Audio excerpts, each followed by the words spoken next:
pengalaman yang tidak baik di luaran sana mampu istilah zaman sekarang itu curhat kepada kita supaya ia dapat menemukan solusi yang terbaik di dalam masalahnya. Yang keempat, fungsi perlindungan. Sebagai ayah dan bunda bagi anak-anak kita, kita wajib memberikan perlindungan kepada anak-anak kita supaya anak-anak kita juga mampu mencontoh kita bagaimana caranya bertanggung jawab, bagaimana caranya berdisiplin, bagaimana caranya berkepribadian yang bertanggung jawab. Mungkin hanya itu saja, Pak. Terima kasih. Mohon maaf. Assalamualaikum warahmatullahi wabarakatuh. Tepuk tangan dong buat ibu kita. Terima kasih, Ibu.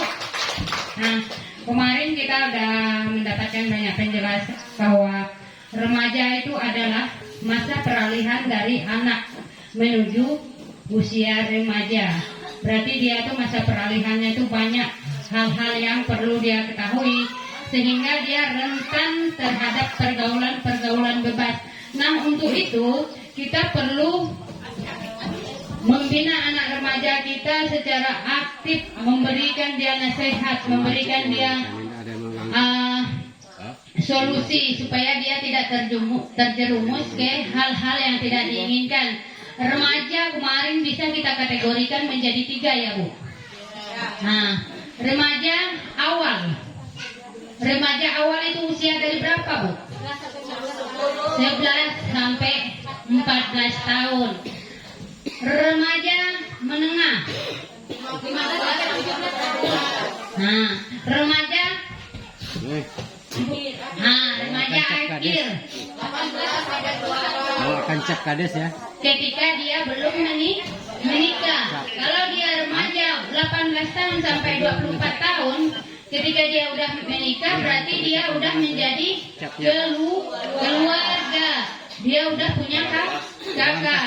Nah, di usia anak-anak kita seperti itu, kita harus mendidiknya, kita harus efektif, kita harus mendampinginya. Misalnya dia sekolahnya jauh dari kita telepon dia, Bu.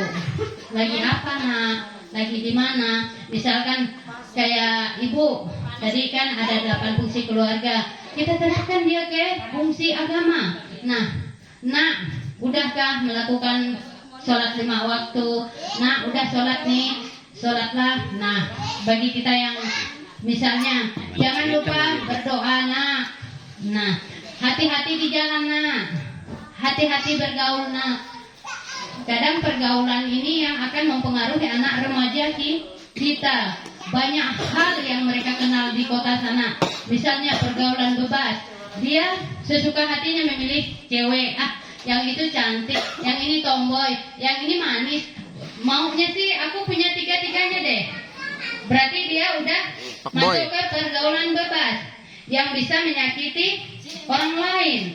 Lalu sesuka hati dia untuk berbuat. Nah, untuk itu kita perlu membimbingnya, Bu. Kita perlu memberi dia nasihat meskipun dia jauh dari kita. Kita harus selalu berkomunikasi aktif dengan anak kita yang seperti itu. Karena di usia peralihannya itu dia mau tahu segalanya. Misalnya melihat orang seperti ini, mungkin aku bisa seperti itu. Nah, melihat orang misalnya seperti itu di sana, aku juga mau seperti itu. Lalu anak kita terjerumus. Makanya untuk itu meskipun dia jauh dari kita tetap berkomunikasi aktif dengan dia. Misalkan dia satu rumah dengan kita harus tahu apa yang dia lakukan, apa yang dia perbuat. Nah, misalnya sekarang yang paling tren itu anak-anak udah mengenal semua aplikasi di HP-nya itu. Apa yang nggak bisa dia perbuat? Misalnya nonton film, nengok film yang orang miskin nggak pakai baju, suka dia. Jangankan kita, mungkin bapak-bapak, ibu-ibu pun mungkin ada yang suka nonton-nonton kayak gitu.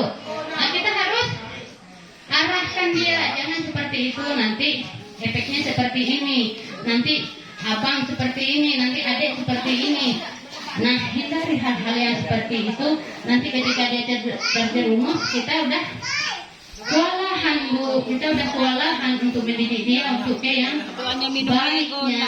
Nah, untuk itu ketika dia masa peralihannya dari masa anak ke masa remaja itu harus kita dampingi, harus kita super aktif berkomunikasi, berkoordinasi dengan dia, memberikan dia nasihat-nasihat yang baik supaya dia jangan terjerumus. Misalnya di sana dia kadang dia berkawan dengan orang berandal, lalu nanti ketika kawannya berhantam dia pun ikut berhantam, padahal sebenarnya dia cuma melihat dia, lalu kena imbasnya juga, kan kasihan kan Bu.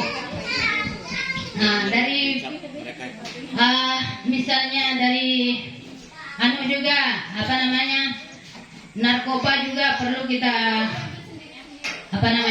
kita memberikan dia nasihat supaya anak-anak remaja kita jangan terjerumus ke narkotika. Misalnya kita berilah dia efek samping, apa sih akibat dari narkoba itu, kita harus kasih pemikiran.